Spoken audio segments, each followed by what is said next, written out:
Hey, my name is Joe Pellegrino with Legacy Minded Men, and today I want to talk to you about sticky stories, stories that stick. Several years ago, Stanford University did a study, and a particular professor took two of his classes, and he gave the same basic information except one major difference. And that major difference was one class he fed data, the other class he fed stories. And the goal was to basically see which one would work better from an educational standpoint long term. About 30 days later, he went back to each class and he asked them, what do you remember about that class? Well, in the class that data was given, only 5% of the students remembered what he taught that day. When he went to the next class with stories, 60% of them remembered what he taught. That's 12 times the memory power. What could that do for you as you're speaking, as you're presenting, as you're writing? When you get something where people can remember 12 times more than using just regular data, you're a winner. And I want to give you 3 R's that you need to understand when you're doing a sticky story. Number one, it's got to be relevant. So whatever topic you're speaking on, the goal is very simple. You want to make it relevant to your audience. You want to make it relevant to your talk, that this story is going to weave into the minds of those you're trying to encourage and teach. You want that story to be relevant. It's speaking on that topic and it's driving home the point. The second thing is it's got to be relatable. So the relatable aspect of things is it's going to reach your audience in a way that they can understand. You want to speak in the proper language, tell the story that is not over their heads, it's not below them, but it's going to hit the mark and it's going to leave a mark.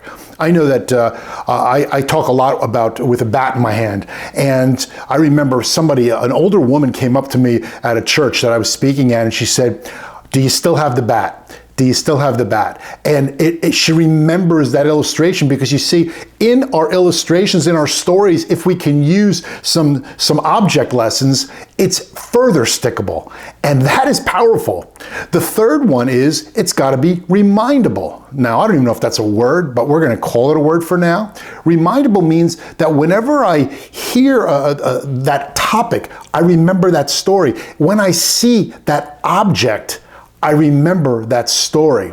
You see, when we speak in stories and we're good storytellers, and by the way, there is a difference between telling a story and telling a story well. You want to make sure you can tell the story well, which means practice, practice, practice. Don't be so stoic in your face as you're speaking to people and telling a story. Utilize every muscle in your face and show the power of this story through your excitement level. When you do that, it becomes remindable. It's memorable. People remember it, and they'll remember it when they need to remember it.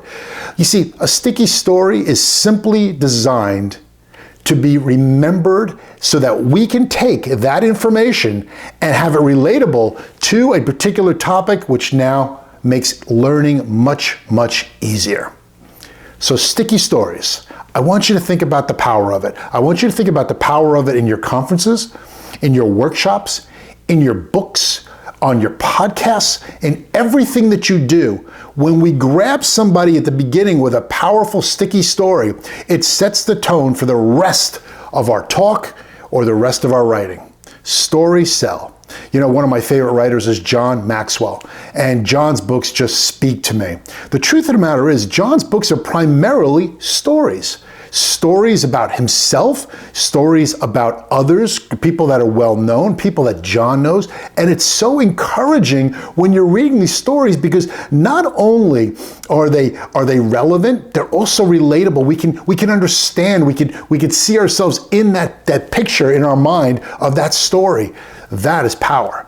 And when we can pack a punch with a great sticky story, well, let me tell you something. It's going to make all the difference. Hey, I'm Joe Pellegrino. Thanks so much for your time.